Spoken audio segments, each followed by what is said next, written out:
So ఇప్పుడు వృషణాల్లో cancer అంటే testicular cancer అండి. ఇప్పుడు టెస్టిక్యులర్ క్యాన్సర్ అంటే అంత కామన్ క్యాన్సర్ అంటే అంత కామన్ క్యాన్సర్ ఏం కాదు. 1,00,000 జనాభాకి ఒక పేషెంట్కి సంవత్సరానికి ఒక్కొక్క కేసు వస్తుంది. సో అంత కామన్ క్యాన్సర్ కాదు. కానీ ఎందుకు ఇంపార్టెంట్ అంటే 2 కారణాలు. ఒక కారణం ఏంటి అంటే నార్మల్గా వచ్చేది 30 year ఉన్న పేషెంట్స్కి. సో ఎవరైతే ఫ్యామిలీకి మెయిన్ సపోర్ట్ ఉంటారో వాళ్ళకి ఎఫెక్ట్ అవుతుంది. రెండోది ఏమి అంటే 97-98% ఆఫ్ ద పేషెంట్స్కి క్యూర్ చేయొచ్చు. ఏ స్టేజ్లో వచ్చినా కానీ క్యూర్ చేయొచ్చు. సో అంత కామన్ క్యాన్సర్ కాదు, కానీ ఏజ్ గ్రూప్ ఎవరైతే ఎఫెక్ట్ అవుతారో అది ఇంపార్టెంట్, మళ్ళీ క్యూర్ చేయొచ్చు. సో అందువలన దీన్ని డయాగ్నోస్ చేయడము చాలా ఇంపార్టెంట్ అండి.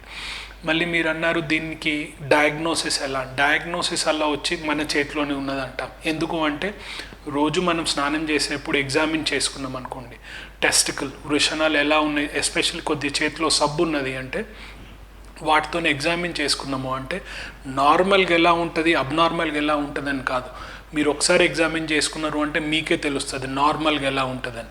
దానికెళ్ళి ఏమన్నా డీవియేషన్ అనేది కొత్తగా ఏదైనా గడ్డలాగా తెలుస్తున్నది, చాలా నొప్పిలాగా ఉన్నది, నార్మల్గా ఇట్లా కోన్ లాగా ఉండేది కొద్దిగా షేప్ చేంజ్ అయినది, ఏదన్నా అబ్నార్మల్గా ఉన్నది అంటే స్పెషలిస్ట్ని, జనరల్ సర్జన్ అన్న, యూరాలజిస్ట్ అన్న చూసారంటే అల్ట్రాసౌండ్ స్కాన్ చేస్తే మనకు తెలిసిపోతుంది.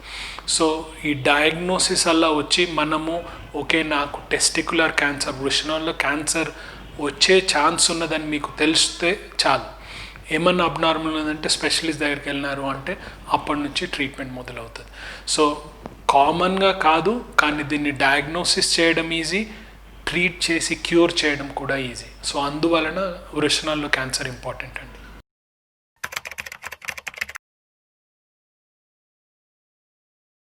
సో ఇండియాలో ఇప్పుడు నార్మల్గా ఇంగ్లాండ్లో ఎవరైనా వృషణాల్లో క్యాన్సర్ వచ్చిందనుకోండి 97-98% పేషెంట్స్ క్యూర్ అయిపోతారు. ఇండియాలో అది 70% ఉన్నది క్యూర్ రేట్. సో అంత బాగా లేదు. ఎందుకు లేదు అంటే మన దగ్గర ప్రజెంటేషన్, మన దగ్గరికి వచ్చే టైం, డయాగ్నోసిస్ అయ్యే టైం కల్లా చాలా లేట్ అవుతుంది, అదొకటి. రెండోది ఏంటంటే వాళ్ళకు సరి ట్రీట్మెంట్ లేక వాళ్ళని మరణం చెందుతున్నారు. సో టెస్టిక్యులర్ క్యాన్సర్ స్ప్రెడ్ అయ్యే ఛాన్సెస్ ఉంటాయి, కానీ మనము నిర్లక్ష్యం చేసామంటే స్ప్రెడ్ అయ్యే ఛాన్సెస్ ఎక్కువగా ఉంటాయి. సో ఇది ఎక్కడెక్కడ స్ప్రెడ్ అవ్వచ్చు అంటే బాడీలో ఎక్కడికన్నా స్ప్రెడ్ అవ్వచ్చు. కామన్గా ఎక్కడికంటే లంగ్స్, ఛాతీలోకి స్ప్రెడ్ అవుతుంది. ఇప్పుడు యువరాజ్ సింగ్ ఉన్నారు, ఆయనకు వచ్చింది టెస్టిక్యులర్ క్యాన్సర్. ఆయనకు ఫస్ట్ డయాగ్నోసిస్ అయింది, ఛాతీలో ఉన్నదాన్ని ఒక గడ్డ తీస్తేనే ఓకే మీకు టెస్టిక్యులర్ క్యాన్సర్కి వెళ్ళి ఇక్కడికి వచ్చింది అని చెప్పి డయాగ్నోసిస్ అయ్యి ట్రీట్మెంట్ తీసుకుంటే మళ్ళీ వెళ్ళి ఇంగ్లాండ్కి, మన ఇండియాకి క్రికెట్ కూడా ఆడారు. సో టెస్టిక్యులర్ క్యాన్సర్ అంత అడ్వాన్స్ స్టేజ్లో డయాగ్నోసిస్ అయినా కానీ ట్రీట్ చేయొచ్చు, క్యూర్ చేయొచ్చు.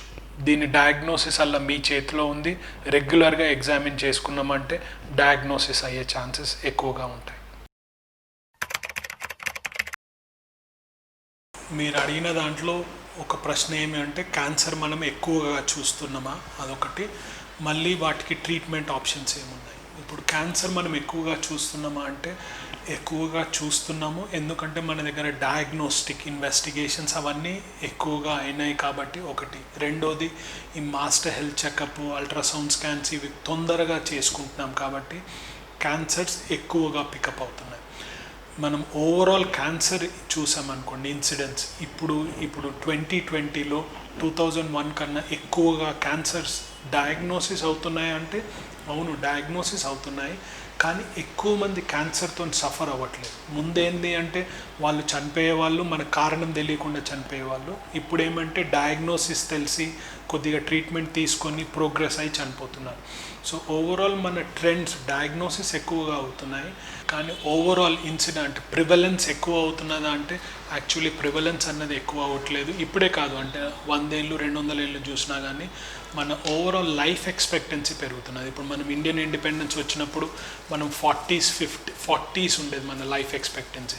ఇప్పుడు చూసామంటే average life expectancy 67-68 for men. So మన లైఫ్ ఎక్స్పెక్టెన్సీ పెరుగుతున్నది అంటే మనము ఆ ఏజ్తో వచ్చే క్యాన్సర్స్ ఏవైతున్నాయో అవి ఎక్కువగా డయాగ్నోసిస్ అవుతున్నాయి. కాబట్టి మనకేమనిపిస్తుంది అంటే క్యాన్సర్స్ యాక్చువల్లీ డయాగ్నోసిస్ ఎక్కువ అవుతున్నది, కానీ ఎక్కువ మంది క్యాన్సర్తోని వస్తున్నదే అన్నట్టు ఏం కాదండి.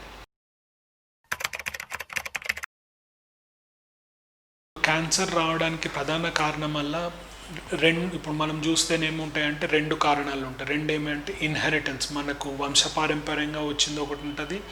రెండోది ఏమి అంటే మనము ఏదైతే ఫుడ్ హ్యాబిట్స్ ఆర్ పర్సనల్ హ్యాబిట్స్తో వచ్చే క్యాన్సర్స్. సో ఓవరాల్ 100 క్యాన్సర్లు తీసుకున్నాము అంటే యాక్చువల్లీ మనకి ఇన్హెరిటెన్స్ వచ్చేవి 10 to 15% ఉంటాయండి. So majority of the cancers వచ్చే వల్ల మన పర్సనల్ అలవాట్లన్నా లేకపోతే మన ఫుడ్ హ్యాబిట్స్తోనన్నా. ఇప్పుడు పర్సనల్ అలవాట్లు ఉన్నాయనుకోండి, ఇప్పుడు స్మోకింగ్ చేస్తేనూ ఏ క్యాన్సర్ రావాలో అవన్నీ క్యాన్సర్స్ వస్తాయి. మళ్ళీ స్మోకింగే కాకుండా ఎక్కువగా స్మోకింగ్ చేసినామంటే ఎక్కువగా క్యాన్సర్స్ వచ్చే ఛాన్సెస్ ఉంటాయి. స్మోకింగ్ కాకుండా ఇప్పుడు ఇండియాలో కామనెస్ట్ ప్రాబ్లమ్ తంబాకు వేసుకోవడం, దాంతో క్యాన్సర్స్ ఉంటాయి. సో ఏదైతే మనము ట్రెడిషనల్గా దురలవాటు అని అనుకునే వాళ్ళం వాటన్నిటితోని క్యాన్సర్స్ వచ్చే ఛాన్సెస్ ఉంటాయి. అది కాకుండా ఇప్పుడు ఆల్కహాల్ ఉందనుకోండి, ఆల్కహాల్తో ఏమవుతుందంటే లివర్ ఫెయిల్యూర్ అయిపోయి లివర్ క్యాన్సర్ వచ్చే ఛాన్సెస్ ఉంటాయి. ఆల్కహాల్తో ఇంకోటి ఏమి అంటే రీఫ్లక్స్ ఎక్కువగా ఉంటుంది, అంటే కొద్దిగా వెయిట్ ఎక్కువ పడి ఈ స్టమక్లో యాసిడ్ పైకి రావడం ఎక్కువ ఉంటుంది, దాంతో అక్కడ ఉండే క్యాన్సర్స్ ఎక్కువగా ఉండే ఛాన్స్ ఉంటుంది. మళ్ళీ ఇంకోటి ఇప్పుడు ఇండియాలో ఎక్కువగా చూస్తున్నాం ఏమంటే ఒబిసిటీ రిలేటెడ్, అంటే ముందందరము కొద్దిగా సన్నగా ఉండేవాళ్ళము. లాస్ట్ 20 to 30 years నుంచి సొసైటీలో చుట్టుపక్కల చూస్తే ఏమని చూస్తున్నామో అంటే లావుతనం, అంటే ఒబిసిటీ ఎక్కువైనది. And obesity is one of the risk factors క్యాన్సర్స్కి. కిడ్నీ క్యాన్సర్ చూసుకోండి, ప్రాస్టేట్ క్యాన్సర్ చూసుకోండి, ఒబిసిటీ లావు ఉండడం వలన క్యాన్సర్ వచ్చే ఛాన్సెస్ ఎక్కువగా ఉంటాయి. సో మనకు వంశపారంపర్యంగా వచ్చే క్యాన్సర్స్ ఉంటాయి, అది ఓవరాల్ ఛాన్సెస్ తక్కువ. కానీ మెయిన్గా పర్సనల్ హ్యాబిట్స్తోని ఫుడ్ హ్యాబిట్స్ అంటే ఇప్పుడు మనము కొత్తగా ఏం చేస్తున్నాము అంటే ఇప్పుడు చిన్నప్పటి నుంచి తినేదల్లా ఏమి అంటే పొద్దున ఏదైతే వండుకున్నామో అది తినేసేవాళ్ళము అయిపోయేది, మధ్యాహ్నం ఏం వండుకున్నామో అది తినేసేవాళ్ళం అయిపోయింది. ఇప్పుడు ఏమవుతుంది అంటే ఆల్మోస్ట్ నెల రోజులకు ఒకసారి వండుకుంటాము, రోజు ఇంత వేడి చేసుకుంటాము, తింటాము. రెండోది ప్రాసెస్డ్ ఫుడ్. ఇప్పుడు మనం ఏదన్నా బర్గర్ ఏదన్నా తిన్నాం అనుకున్నా, అది ఎప్పుడు చచ్చిపోయి ఉంటుందో 3 నెలల కింద దాన్ని చంపుంటారు. అది దాన్ని ప్రాసెస్ చేసి మీట్ తినే ఛాన్సెస్ తిన్నాం అనుకోండి, దాంతో వచ్చే క్యాన్సర్స్ ఎక్కువ ఉంటాయి. నాన్ వెజిటేరియన్ తినడం వలన కొద్దిగా ఎక్కువ క్యాన్సర్ వచ్చే ఛాన్సెస్ ఉంటాయి.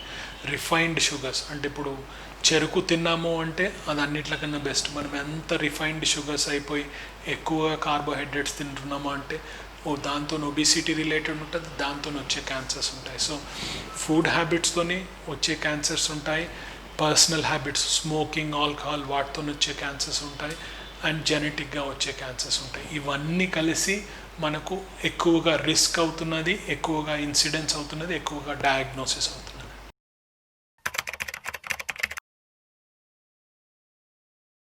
ఇప్పుడు క్యాన్సర్ ఏదన్నా మెడికల్ ట్రీట్మెంట్ ఏముంటుందని ఏదన్నా మెడికల్ కండిషన్ తీసుకున్నాం అనుకోండి, there is a continuous evolution. అంటే ఇప్పుడు నేను లాస్ట్ ఇయర్ ఏం చేసేవాడినో ఈ ఇయర్ చేయను, ఈ ఇయర్ ఏం చేస్తున్నానో నెక్స్ట్ ఇయర్ చేయను.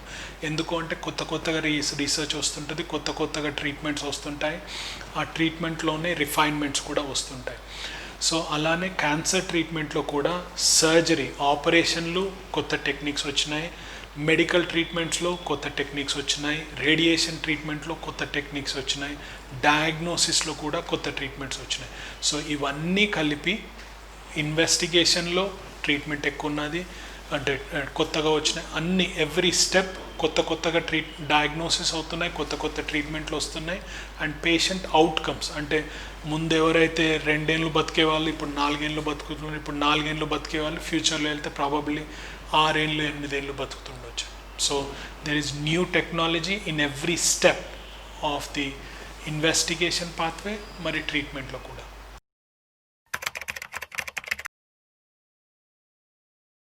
సో ఇప్పుడు నేను ఫస్ట్ యూరాలజీకి వచ్చింది ఏమి అంటే టెక్నాలజికల్ ఇన్నోవేషన్, అంటే ఏదన్నా కొత్త టెక్నిక్, కొత్త లేజర్ వచ్చింది, కొత్త ఏదైనా టెక్నిక్ వచ్చిందంటే యూరాలజీలో ఫస్ట్ అప్టేక్ ఉంటుంది. ఎందుకు అప్టేక్ ఉంటుంది అంటే మేము ఆపరేషన్ చేసే వల్ల మూత్రద్వారం నుంచి వెళ్ళి చేస్తాం, సో పెద్ద కట్ చేయకుండా. సో అందుకోసం మాకు టెక్నాలజీ అవసరం. స్టోన్ బ్రేక్ చేయాలనుకోండి, పాతకాలంలో ఇట్లా పెద్ద కట్ చేసి ఎక్కడైతే స్టోన్ ఉన్నదో అక్కడికి వెళ్ళి తీసేసేవాళ్ళు. ఇప్పుడు ఏమి అంటే మూత్రం ఎక్కడికి వెళ్ళి పోస్తామో అక్కడికి వెళ్ళే సన్న టెలిస్కోప్ పెట్టి లేజర్తోని స్టోన్ బ్రేక్ చేస్తాం. సో యూరాలజీలో ఎక్కువగా టెక్నాలజీ యూజ్ చేస్తాం. ఇప్పుడు ఏదైనా ఆపరేషన్ తీసుకోండి, అపెండిసెక్టమీ ఉందనుకోండి, అపెండిసెక్టమీ ముందటి కాలంలో కట్ చేసి చేసేవాళ్ళు. ఎవరికైనా హిస్టెక్టమీ పెద్ద ఆపరేషన్ ఉండేది. ముందు స్టాండర్డ్గా చేసే ఆపరేషన్ ఏమంటే కింద ఇట్లా కట్ చేస్తాము, వెళ్ళి యూట్రస్ తీసేస్తే ఆపరేషన్ అయ్యేది. ఇప్పుడు అరౌండ్ 1990s ఏమైనది అంటే కొత్త టెక్నాలజీ వచ్చినది. ఏం టెక్నాలజీ అంటే కీ హోల్ సర్జరీ, అంటే minimal invasive surgery or laparoscopic surgery. దీంతోనేమి అంటే మనం చేతులు పెట్టకుండా చిన్నగా అంటే 8 millimeters 10 millimeters ఒక 1 centimeter కట్ చేసి దాంతో ఇన్స్ట్రుమెంట్స్ పంపించి ఆపరేషన్ చేయడం. దీనివల్ల ఏమైనది అంటే రికవరీ తొందరగా అవుతుంది. రికవరీ అంటే ఇప్పుడు పేషెంట్ ఇవాళ ఆపరేషన్ చేసాం అనుకోండి, ఆల్మోస్ట్ 100 మందికి చేసామంటే 95 మంది నెక్స్ట్ డే ఇంటికి వెళ్ళిపోతారు. ఓ వారం రోజుల్లో పనికి వాపస్ వెళ్ళిపోతారు. సో దీంతో ఏమైనదంటే ఈ యాక్టివ్ పీపుల్ ఎవరైతే మన సొసైటీలో పనిచేసే వాళ్ళు ఉన్నారో, సొసైటీలో సర్వీస్ ప్రొవైడ్ చేసే వాళ్ళు ఉన్నారో, వాళ్ళు జాబ్స్కి తొందరగా వెళ్ళిపోయి వాళ్ళ ఇంట్లో పనులు అంటే ఇప్పుడు పిల్లల్ని చూసుకోవడము, వంట వండడం అవన్నీ కూడా తొందరగా చేసుకుంటారు. కాబట్టి రిటర్న్ బ్యాక్ టు యాక్టివిటీ తొందరగా అవుతుంది. సో ఇది 1990sలో మొదలైనది and it was the standard for 10 to 15 years. కానీ లాప్రోస్కోపీ, ట్రెడిషనల్ లాప్రోస్కోపీలో మెయిన్గా ప్రాబ్లం వచ్చేదల్లా ఏమి అంటే ఇప్పుడు మనము ఇంట్లో ఏమన్నా పని చేసేటప్పుడు మన మూమెంట్ అలా చేత్తో చేస్తేను దేన్నన్నా తోడాలి అంటే ఇలా చేస్తాం. ఈ మూమెంట్ అన్నది లాప్రోస్కోపీలో ఉండదు. సో లాప్రోస్కోపీలో ఏం చేస్తాము అంటే అన్నీ స్ట్రైట్గా, ఇప్పుడు చాప్స్టిక్ చైనీస్ నూడిల్స్ తింటాం అనుకోండి, 2 కర్రలు ఇచ్చేసి తినమంటారు. మనకేందో ఒక స్పూన్ ఇవ్వండి తింటామంటాం. ఎందుకు అంటే స్పూన్తో ఇలా తీసుకొని తినగలం. సో లాప్రోస్కోపీలో ఏమి అంటే అన్నీ స్ట్రైట్గా ఉంటే చేయగలం. ఒకవేళ ఏదన్నా రౌండ్ ఉన్నది దాని చుట్టూ వెళ్ళాలి అంటే లాప్రోస్కోపీలో వీలు కాదు. అందుకోసం రోబోటిక్ ఏం చేస్తుంది అంటే నా చేతిని మినియేచరైజ్ చేస్తుంది. ఇప్పుడు ఎవరికన్నా ఆపరేషన్ చేయాలనుకోండి, నా 2 చేతులు లోపలికి వెళ్ళి ఆపరేషన్ చేయాలంటేనే ఇంత కట్ కావాలి. అలా కాకుండా నా చేత్తో ఏమి చేయగలను దాన్ని 1.5 centimeter ఇన్స్ట్రుమెంట్తో లోపలికి పెట్టి ఆపరేషన్ చేయగలిగినాను అనుకోండి, నేను చేత్తో చేసే ఈ మూమెంట్ వస్తుంది, మళ్ళీ మినిమల్ ఇన్వేసివ్ అంటే కీ హోల్ సర్జరీ ఉంటుంది. సో ఆ అడ్వాంటేజ్ రోబోటిక్ సర్జరీలో ఉంది. సో ఇలా నేను చేయగలను అంటే రోబోట్తో కూడా అలానే చేయించగలం. సో ఏం చేస్తాము అంటే నేను ఒక గ్లవ్ లాంటిది వేసుకొని నేను ఇలా అన్నాను అంటే రోబోట్ కూడా ఇలా అంటుంది, నేను ఇలా అన్నాను అంటే రోబోట్ కూడా అలానే అంటుంది. దాని వలన చేత్తోని చేసే ఆపరేషను రోబోట్ ద్వారా మొత్తం నాకు ఏం మూమెంట్స్ ఉన్నాయో అవన్నీ మూమెంట్స్ రోబోట్తో నుండి అదే కాకుండా నాకు 3D విజన్. ఇప్పుడు మీరు చూస్తున్నారంటే యాక్చువల్లీ నన్ను మీరు 2D విజన్లో చూస్తున్నారు, కానీ మన చుట్టూ ఉన్నదంతా ప్రపంచం అంతా 3D విజన్ ఉంటుంది. ఎందుకంటే మనకు 2 కళ్ళు ఉన్నాయి కాబట్టి. రోబోట్తో నాకు 3D విజన్ వస్తుంది. సో ఏది దగ్గర ఉన్నది ఏది దూరం ఉన్నదని చెప్పి నాకు తెలుస్తుంది. సో 3D విజన్ ఉన్నది, 12 times మ్యాగ్నిఫికేషన్ ఉన్నది, నేను ఏ మూమెంట్ ఉన్నదో ఆ మూమెంట్ ఉన్నది. ఇవన్నీ కాకుండా మినిమల్ ఇన్వేసివ్ చిన్న కట్లు చేసి ఆపరేషన్ చేస్తాం. So minimal invasive surgery with the advantage of open surgery is robotic surgery. So అందుకోసం last 15 to 20 years robotic surgery పెరిగినది. And in the near future అంటే నెక్స్ట్ ఒక 5 నుంచి 10 సంవత్సరాల్లో ఏ ఆపరేషన్ చేసినా రోబోటిక్ ప్లాట్ఫామ్ మీదే చేస్తారు. అండ్ టెక్నాలజీ ఉంది, పేషెంట్కి బెనిఫిట్ ఉంది, నేను ఏదైతే చేయాలనుకుంటున్నానో నాకు మంచిగా చేయనిస్తుంది. కాబట్టి నాకు రోబోటిక్ సర్జరీ నచ్చుతుంది అండ్ పేషెంట్స్ కూడా చాలా బెనిఫిట్ ఉంటుంది దీంతో. సో అందుకోసమే రోబోటిక్ సర్జరీ నేను ఏమంటానంటే ఫ్యూచర్ కాదు, కరెంట్లీ స్టాండర్డ్ ఏం చేయాలి ఆపరేషన్ అంటే రోబోటిక్ సర్జరీ చేయాలి. సో రోబోటిక్ ఇప్పుడు ఇండియా మొత్తం మీద మెషిన్లో ఒక 70 మెషిన్లు ఉన్నాయి అనుకుంటా. సో 130 కోట్ల జనాభాకి 70 మెషిన్స్ ఉన్నాయి. సో ఇవి సరిపోతాయా? ఒకటి. రెండోది కాస్ట్ ఎఫెక్టివ్ అంటే ఇండియాలో నార్మల్ సర్జరీకే డబ్బులు లేనప్పుడు రోబోటిక్ సర్జరీకి యూస్ చేయాలా? మూడోది అంటే దీనికి డిమాండ్ ఎలా ఉంది? సో ఇవి 3 డిఫరెంట్ క్వశ్చన్స్. సో ఇన్ని రోబోట్స్ మొత్తం 130 crores సరిపోతాయా అంటే సరిపోవు, అదొకటి. రెండోది ఏమి అంటే ఇది కరెక్టా? ఇన్ని డబ్బులు పెట్టి ఇప్పుడు 7 కోట్లు 8 కోట్లు పెట్టి ఇంత పెద్ద మెషిన్ కొనడం కరెక్టా? ఇది మనం ట్రీట్మెంట్ చేస్తుందల్లా, రోబోటిక్ సర్జరీ చేస్తున్నదల్లా ఎక్కడైతే అవసరమో, ఎక్కడైతే పేషెంట్కి తొందరగా రికవరీ ఉంటుందో అక్కడ యూస్ చేస్తున్నాం. సో ఇటువంటి క్రిటికల్ ఆపరేషన్స్ ప్రెసిషన్తో చేయనిస్తున్నాయి కాబట్టి రోబోటిక్ సర్జరీ అవసరం. దీనికి డిమాండ్ ఉందా లేదా అంటే, డిమాండ్ అన్నది ఎక్కడైతే అవసరం ఉంటుందో అక్కడ డిమాండ్ ఉంటుంది. సో ఇప్పుడు ఎవరికన్నా ప్రాస్టేట్ క్యాన్సర్ ఉన్నదనుకోండి, ఎవరికన్నా కిడ్నీ క్యాన్సర్ ఉన్నదనుకోండి, ఎవరికన్నా కోలోన్లో క్యాన్సర్ ఉన్నదనుకోండి, నాకు ఎవరికన్నా చుట్టంకి ఇటువంటి క్యాన్సర్ వచ్చిందనుకోండి, నాకు తెలుసు వాళ్ళకి బెస్ట్ ట్రీట్మెంట్ అంటే రోబోటిక్ సర్జరీతోనే అవుతుంది. సో అటువంటప్పుడు మనము మంచి ట్రీట్మెంట్ డెలివర్ చేస్తున్నాము రోబోట్ని యూస్ చేసి అంటే డిమాండ్ అలా అది చదే ఉంటుంది. అండ్ పేషెంట్స్కి అఫోర్డబిలిటీ ప్రాబ్లం ఉంటుంది. అంటే ఇప్పుడు నేను లాప్రోస్కోపిక్ అంటే ట్రెడిషనల్ లాప్రోస్కోపిక్ చేసిన దానికి రోబోట్కి ఒక 1 lakh డిఫరెన్స్ ఉంటుంది. అది పేషెంట్కి చెప్తాము, ఒకవేళ 1 lakh అవుతే మీరు 4 weeksకి పనికి వెళ్ళేదల్లా 1 week లోపట్ల పనికి వెళ్తారు. సో ఇది పేషెంట్స్కి ఆప్షన్స్ ఇస్తాము, దాంతో అడ్వాంటేజెస్ ఏమున్నాయో డిస్కస్ చేసి పేషెంట్స్కి డాక్టర్ మధ్యలో డిసైడ్ అయిన తర్వాత పేషెంట్ చూస్ చేసుకుంటాం.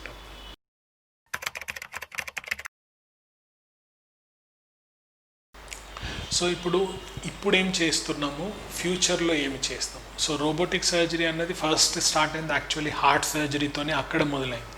దాని తర్వాత ప్రాస్టేట్ క్యాన్సర్ సర్జరీకి మెయిన్గా యూసేజ్ అయినది. ఇప్పుడు చూసామంటే యాక్చువల్లీ గైనకలాజికల్ ఆపరేషన్, అమెరికాలో చూస్తే గైనకాలజీ ఆడాళ్ళ ఆపరేషన్స్ కామనెస్ట్ చేస్తారు. ఎక్కడైనా కానీ మనకు ప్రెసిషన్ కావాలి ఒకటి, ఎక్కడైనా మనకు తొందరగా రికవరీ కావాలి అంటే రోబోట్ యూస్ చేస్తాం. ఇప్పుడు నేను పేషెంట్ లాగా ఆలోచించాను, నాకు ప్రెసిషన్ సర్జరీ కావాలా అంటే కావాలి, తొందరగా రికవరీ కావాలంటే కావాలి. సో ప్రతి ఒక్క ఎక్కడెక్కడైతే లాప్రోస్కోపిక్ కీహోల్ సర్జరీ చేస్తామో అక్కడక్కడ రోబోటిక్ సర్జరీ చేయొచ్చు. సో ఇప్పుడు యూరాలజీలో చూసామనుకోండి, యూరాలజీలో కిడ్నీ క్యాన్సర్ ఉంటే ఇప్పుడు మీరు 10 ఏళ్ల కింద నా దగ్గరికి ఎవరైనా పేషెంట్ కిడ్నీ క్యాన్సర్తో వచ్చారు అంటే మొత్తం కిడ్నీ తీసేసేవాళ్ళం. ఇప్పుడు ఏమి అంటే ఏదైతే క్యాన్సర్ ఉన్నదో అదొక్కటే తీస్తాం, సో మిగతా కిడ్నీ వాళ్ళకే మిగిలి ఉంటుంది. ఇది ఇండియాలో చాలా ఇంపార్టెంట్, ఎందుకంటే మనకు డయాబెటీస్ హైపర్ టెన్షన్ ఎక్కువగా ఉంటుంది ఇండియాలో, కాబట్టి కిడ్నీ ఫెయిల్యూర్ ఎక్కువగా ఉంటుంది. దాని వలన కిడ్నీ ప్రిజర్వింగ్ క్యాన్సర్ సర్జరీ అంటే ఏదైతే లంప్ ఉన్నదో ఏదైతే గడ్డు ఉన్నదో అదే తీయడం important. So kidney cancer surgery robotic చాలా మంచిగా. అలానే ఎవరికైనా ప్రాస్టేట్ క్యాన్సర్ ఉన్నదనుకోండి, రోబోటిక్ సర్జరీ చాలా మంచిగా. అడ్రినల్ అంటే కిడ్నీ పైన ఉంటుంది, అడ్రినల్ ట్యూమర్ ఉందనుకోండి, అది మంచిగా. అలా కాకుండా ఏమైనా కాంప్లికేషన్స్ ఉన్నాయి, ఎవరికన్నా పేషెంట్కి కిడ్నీ బ్లాకేజ్ ఉన్నది, యూరేటరిక్ బ్లాకేజ్ ఉన్నది, ఏదైతే ట్రెడిషనల్గా ఓపెన్ చేసే వాళ్ళమో ఆ ఆపరేషన్స్ అన్నీ రోబోటిక్తోని మంచిగా చేయవచ్చు.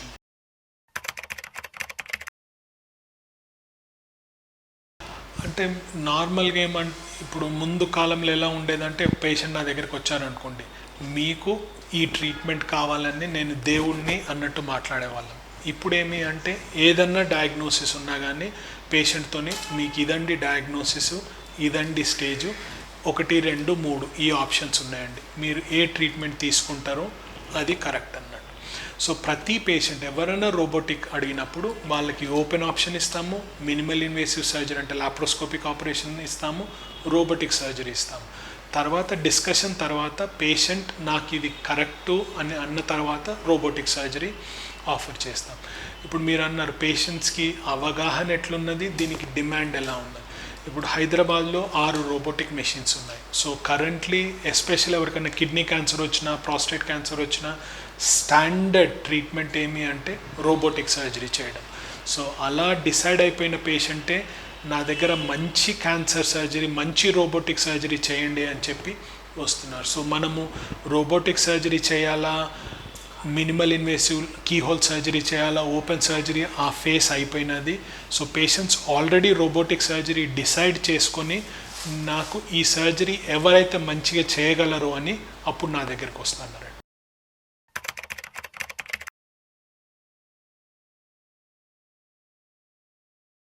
ఓకే, ఇప్పుడు ఏదన్నా న్యూ టెక్నాలజీ పెట్టండి, ఏదన్నా న్యూ ట్రీట్మెంట్ పెట్టండి, ఫస్ట్ పేషెంట్స్కి ఏమి అంటే ఆ డిస్కషన్ కొరకి వాళ్ళకి తెలియాలి, ఈ న్యూ టెక్నాలజీ ఉంది, దీంతో ఈ అడ్వాంటేజ్ ఉంది, నేను కన్సిడర్ చేయొచ్చా. సో అవగాహన ఎందుకు అవసరము అంటే ఏదన్నా క్యాన్సర్ ఉండనియండి, దానికి ఆప్షన్స్ ఏమున్నాయని వాళ్ళకి తెలిస్తేను డిస్కషన్ చేసుకొని వాళ్ళు డిసైడ్ చేసుకోవచ్చు. ఓకే, నాకు ఓపెన్ చేసుకుంటాను, ఎందుకు అంటే నాకు ఈ కారణం వలన ఓపెన్ చేసుకోను. సో రోబోటిక్ సర్జరీ అన్నది ఫ్యూచర్ కాదు, ఇప్పుడు 2012 నుంచి అపోలోలో చేస్తున్నాం, 8 ఏళ్ళ నుంచి చేస్తున్నామండి. సో అటువంటిది కొత్త టెక్నాలజీ అన్నట్టు కాదు, ఏదో కొత్తగా మేము నేర్చుకొని మీనే ట్రై చేస్తామన్నట్టు కాదు. This is an established way. So మీకు కరెక్ట్ ట్రీట్మెంట్ కావాలంటే రోబోటిక్ సర్జరీ కావాలి. సో అటువంటప్పుడు పేషెంట్స్కి తెలియడం అన్నది చాలా ఇంపార్టెంట్, సో దట్ వాళ్ళు దీని మీద డిస్కషన్ చేసి ఏదైతే కరెక్ట్ ట్రీట్మెంట్ ఉందో అది తీసుకోవడం. ప్రతి పేషెంట్కి రోబోటిక్ సర్జరీ కరెక్ట్ కాకపోతుండొచ్చు, కానీ ఆ డిస్కషన్ తర్వాత సర్జన్కి పేషెంట్కి మధ్యలో డిసైడ్ చేసేది కరెక్ట్ ట్రీట్మెంట్.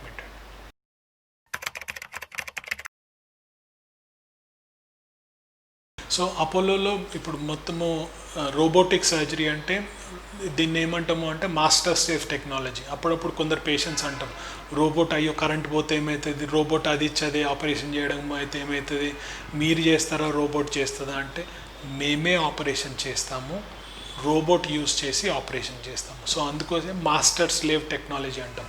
సర్జన్ ఏమో మాస్టర్, రోబోట్ ఏమో స్లేవ్. స్లేవ్ అంటే బానిస అన్నట్టు. So master is the surgeon. నేను ఏమి చేస్తానో రోబోట్ వెంటనే అదే చేస్తుంది, కానీ ఎంత చేయాలా అదన్నీ నేనే డిటర్మిన్ చేస్తాను. సో రోబోట్ ఇంటెలిజెన్స్ అన్నది ఉండదు, రోబోట్ నేనేం చెప్పానో అది చేస్తుంది. ఈ మెషిన్ అలా వచ్చి ఇంట్యూటివ్ కంపెనీ అని తయారు చేస్తారు, వరల్డ్ మొత్తంలో ఒకటే కంపెనీ తయారు చేస్తుంది, అదే అపోలోలో ఉంది. దెన్ ఎటువంటి టైప్ మోడల్ ఉంది అంటే వరల్డ్ మొత్తంలో ఆల్మోస్ట్ 90 to 95% మోడల్ ఏమున్నాయి అంటే ఎస్ఐ అని ఒక మోడల్ ఉంది, అది 2012, 2013లో రిలీజ్ చేశారు. సో దట్ ఈజ్ వరల్డ్ మొత్తంలో కామనెస్ట్ మోడల్ అది, and that is what is there in Apollo. So ఒకటే కంపెనీ మ్యానుఫ్యాక్చర్ చేస్తుంది, which is the standard of care, and we have got the system. ఏదైతే ఆపరేషన్లు మేము చేస్తామో రెగ్యులర్గా వాటన్నిటికీ చేయడానికి ఎస్ఐ సిస్టమ్ మీద వీలవుతుంది, అండ్ అదే యూస్ చేస్తాం.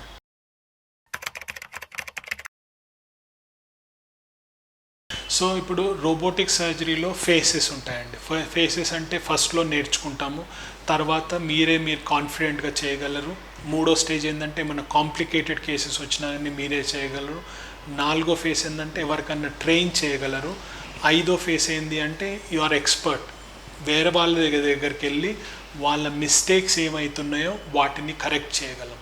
సో నేను ఇంట్యూటివ్ రికగ్నైజ్, ఎవరైతే కంపెనీ రోబోట్ తయారు చేస్తుందో వాళ్ళు నన్ను రికగ్నైజ్ చేశారు. ఏమి అంటే నేను వెళ్ళి వేరే వాళ్ళు ఎవరన్నా ఆల్రెడీ ఆపరేషన్ చేస్తున్న వాళ్ళకి వాళ్ళ టెక్నిక్ని వెళ్ళి కరెక్ట్ కొత్తగా నేర్పించడము, మళ్ళీ ఆల్రెడీ చేస్తున్న వాళ్ళ టెక్నిక్ని కరెక్ట్ చేయడానికి. సో వీటిని ఏమంటారంటే ప్రాక్టర్ అంటారు.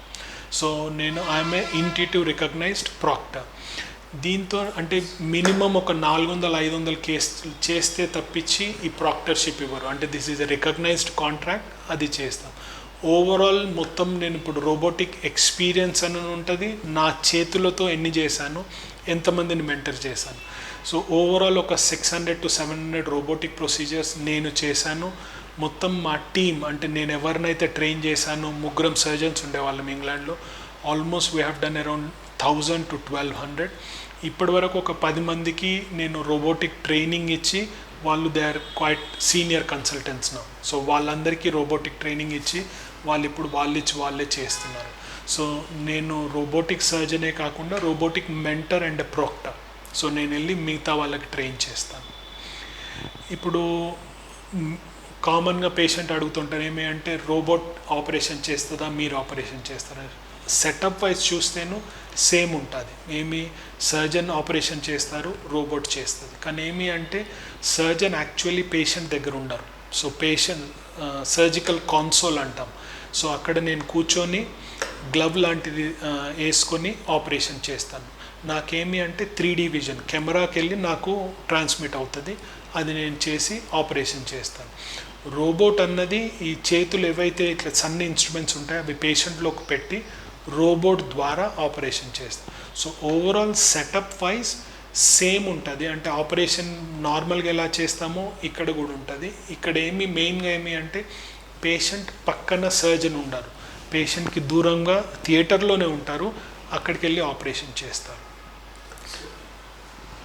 సో ఇప్పుడు రోబోటిక్ అడ్వాంటేజ్ ఏమంటే ఇప్పుడు రోబోటిక్ టీమ్ ఇన్ అపోలోకి కంపేర్ టు ఇప్పుడు ఎవరెవరు ఏమేమి చేస్తారు. సో ఏదన్నా సర్జరీ చేస్తున్నాం అనుకోండి, ఫస్ట్ చేసేది ఓపెన్ చేస్తాం, తర్వాత లాప్రోస్కోపిక్ చేస్తాం, తర్వాత రోబోటిక్ చేస్తాం.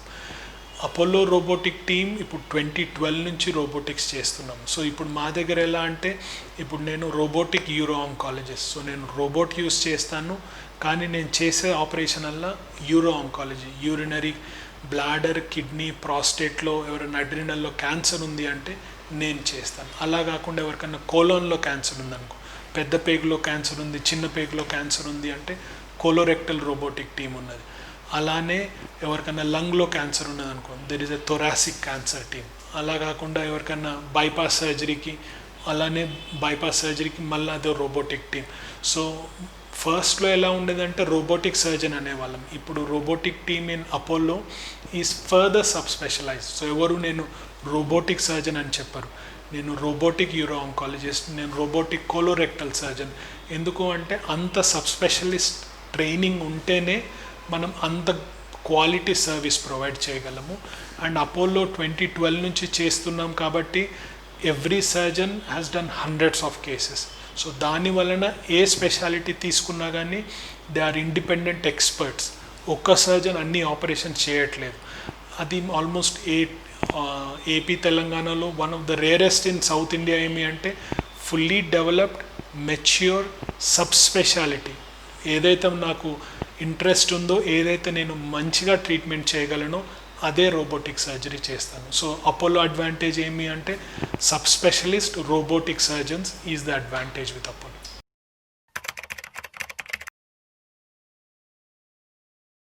Normal theatre setup is there in robotic theatre సెటప్లో కూడా. సో ఎవరైతే అసిస్టెంట్ ఉండాలో అసిస్టెంట్ ఉంటారు. మెయిన్గా ఏమంటే సర్జన్ నిల్చునే ప్లేస్లో రోబోట్ ఉంటుంది, రోబోట్ చేస్తుంటుంది.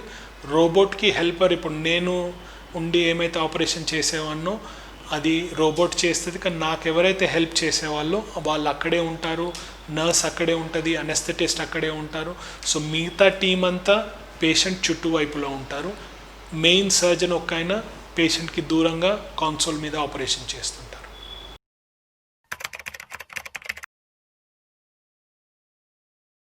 ఒకటే ఉంటుందండి, ఏమి అంటే ఏ ట్రీట్మెంట్ తీసుకుంటారంటే ఏది రాంగ్ రైట్ ట్రీట్మెంట్ ఉండదు. ఏ ట్రీట్మెంట్ అన్నా మీతో డిస్కస్ చేసి మీరు కావాల్సి అనుకున్న treatment is the right treatment for you. అది రోబోటిక్ సర్జరీయా, ట్రెడిషనల్ కీహోల్ సర్జరీయా, ఓపెన్ సర్జరీయా, లేకపోతే రేడియోథెరపీనా, కీమోథెరపీనా అని ప్రతి పేషెంట్లో రైట్ ఉంటుంది, రాంగ్ ఉంటుంది. కానీ డిస్కస్ చేసుకొని మీరు డాక్టర్ ఏదైతే డిసైడ్ చేసుకుంటారో అది correct treatment. And robotic surgery ఏదో ఫ్యూచర్లో చేసే సర్జరీ కాదు. ఇప్పుడు కరెంట్ స్టాండర్డ్ క్యాన్సర్ ట్రీట్మెంట్లో స్టాండర్డ్ ట్రీట్మెంట్ ఏమి అంటే రోబోటిక్ సర్జరీ ట్రీట్మెంట్. సో మీరు ఒకవేళ ఏమైనా క్యాన్సర్ ట్రీట్మెంట్ చేయించుకుంటున్నారు అంటే ఏ సెంటర్లో అయితే క్యాన్సర్ ట్రీట్మెంట్ ఆఫర్ చేస్తున్నాయో అపోలో జూబ్లీ హిల్స్ ఆఫర్ చేస్తుంది. వచ్చి ఒకసారి మాట్లాడి డిస్కస్ చేసి మీకు అది కరెక్ట్ ట్రీట్మెంటా కాదా అని డిస్కస్ చేసుకున్న తర్వాత మీరు డిసైడ్ చేసుకోవచ్చు.